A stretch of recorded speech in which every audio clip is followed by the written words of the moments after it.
pendengar, akan segera kita ikuti Sirah Nabawiyah, perjalanan hidup Rasul yang agung Muhammad Sallallahu Alaihi Wasallam dari kelahiran hingga di penghujung hayatnya.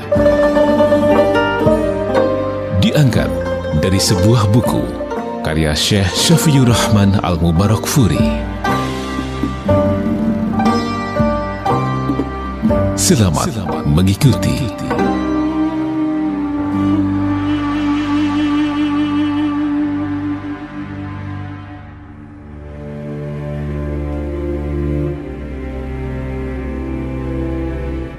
Tahap pertama perjuangan dakwah. Dakwah secara sembunyi-sembunyi atau siriyah.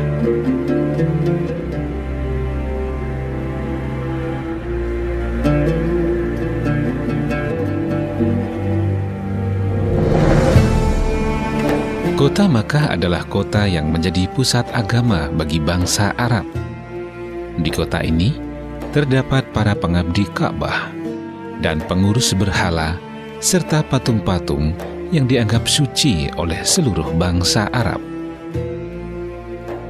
Sehingga perubahan terhadap bentuk keyakinan yang terlalu mencolok dan terkesan frontal akan mendatangkan reaksi keras dari sebagian bangsa Arab.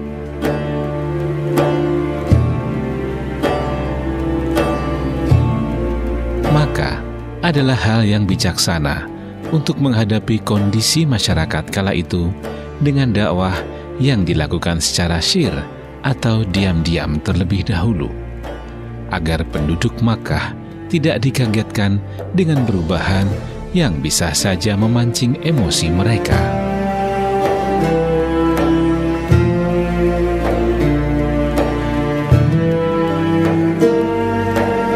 Rasulullah Shallallahu Alaihi Wasallam memulai dakwahnya secara diam-diam dengan menawarkan Islam kepada orang-orang yang berhubungan dekat dengan beliau. Di antaranya adalah keluarga serta sahabat-sahabat karib beliau. Rasulullah mengenal mereka sebagai orang-orang yang mencintai Allah dan juga kebajikan. Sedangkan orang-orang itu mengenal beliau sebagai sosok yang selalu menjunjung tinggi nilai kejujuran dan kesalihan.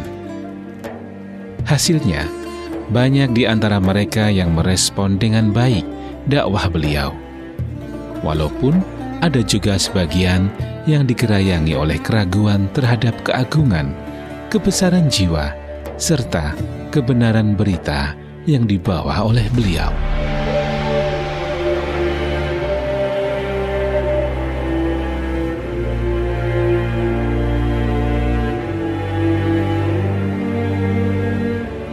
Dalam sejarah Islam, orang-orang yang pertama menerima dakwah ini dikenal dengan As-Sabiqunal Awalun, orang-orang yang paling dahulu dan pertama masuk Islam.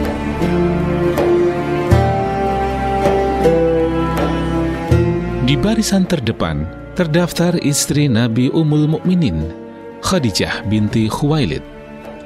Disusul Maula, mantan budak beliau, Zaid bin Haritsah bin Syarahil Al-Kalbi.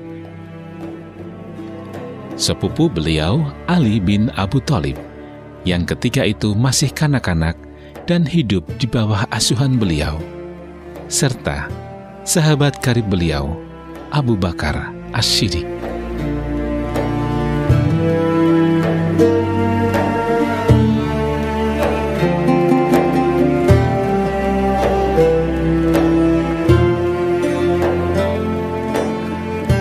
Kemudian Abu Bakar sangat giat mengajak orang-orang kepada Islam. Beliau merupakan sosok laki-laki yang lembut, disenangi, luas dan berbudi luhur, serta suka berbuat baik.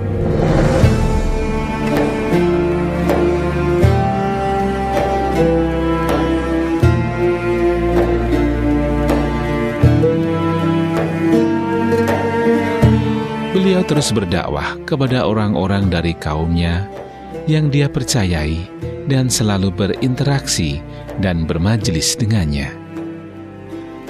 Berkat hal itu, masuk Islamlah Utsman bin Affan al-Umawi, Az-Zubair bin al-Awam al-Asadi, Abdurrahman bin Auf az-Zuhri, Sa'ad bin Abi Waqqas az-Zuhri, dan Thalhah bin Ubaidillah at-Taimi.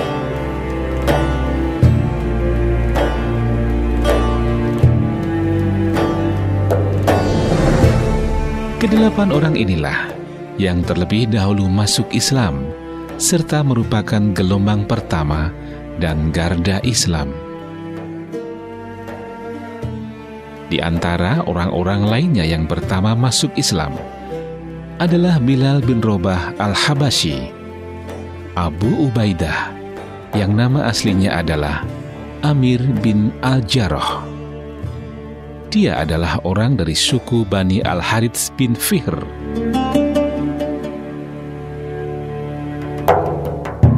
Selanjutnya, mereka disusul oleh Abu Salamah bin Abu Asad, Al-Arqam bin Abil Arqam. Keduanya berasal dari suku Makhzum. Utsman bin Maz'un dan kedua saudaranya Qudamah dan Abdullah. Ubaidah bin Al-Harits bin Al-Muttalib bin Abdumanab, Said bin Zaid al-Adawi beserta istrinya, Fatimah binti Al-Khattab al-Adawiyah yang merupakan saudara perempuan Umar bin Khattab, Khabab bin Al-Arad, Abdullah bin Mas'ud al-Huzali, serta masih banyak lagi.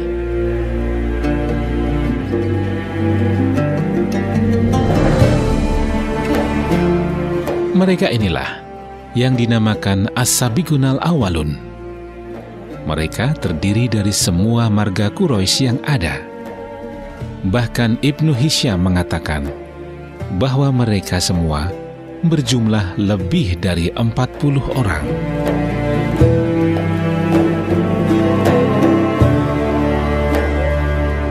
Kemudian ada lebih banyak lagi orang yang masuk Islam secara berbondong-bondong, baik laki-laki maupun wanita, sampai akhirnya tersiarlah gaung Islam di seantero Mekah dan mulai menjadi bahan pembicaraan banyak orang.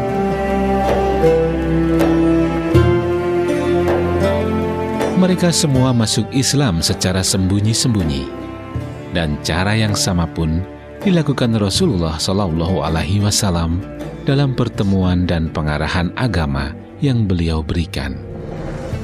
Karena dakwah ketika itu masih bersifat antar individu dan rahasia, sementara wahyu sudah turun secara berkesinambungan dan memuncak setelah turunnya permulaan surat Al-Mudatsir.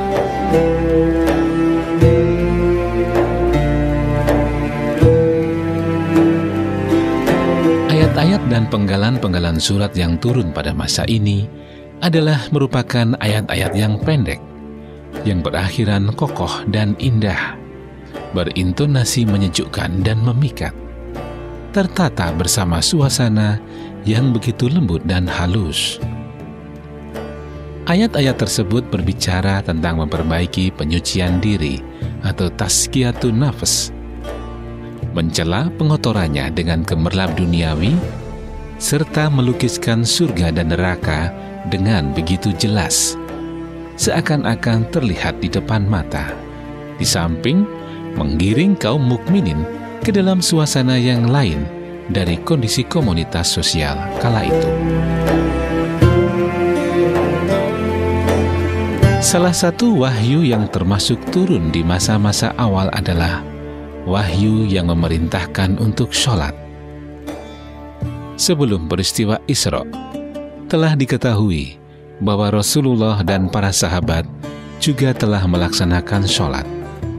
Akan tetapi, yang diperselisihkan adalah apakah ada sholat lain yang telah diwajibkan sebelum diwajibkannya sholat 5 waktu atau tidak.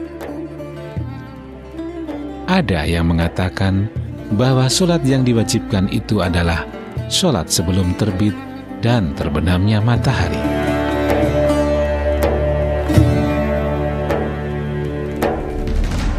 Ibnu Hisham menyebutkan bahwa bila waktu sholat telah masuk, Nabi Shallallahu Alaihi Wasallam dan para sahabat pergi ke lereng-lereng perbukitan dan melaksanakan sholat di sana secara sembunyi-sembunyi, jauh dari pandangan kaum mereka.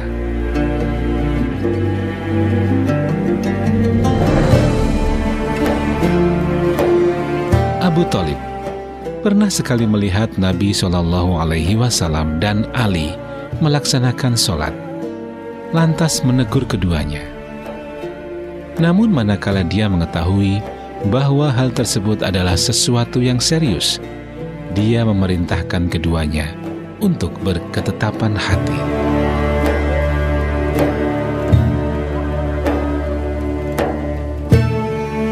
Meskipun dakwah pada tahapan ini dilakukan dengan sembunyi-sembunyi dan bersifat individu, namun akhirnya hal tersebut sampai juga ke telinga kaum Quraisy. Hanya saja mereka belum mempermasalahkannya, karena Rasulullah tidak pernah menyinggung agama mereka ataupun Tuhan-Tuhan mereka.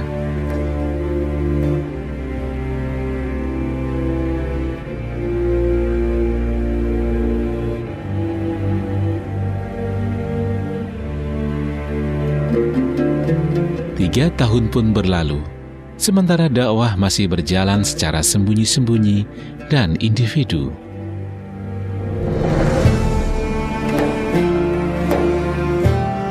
Dalam tempo ini, terbentuklah suatu kelompok kaum mukminin yang dibangun atas pondasi ukhuwah atau persaudaraan dan ta'awun atau solidaritas, serta penyampaian risalah dan pemantapan posisinya. Kemudian turunlah wahyu yang menugaskan Rasulullah Shallallahu Alaihi Wasallam agar menyampaikan dakwah secara terang-terangan atau jahriyah dan menentang kebatilan mereka serta menyerang berhala-berhala mereka.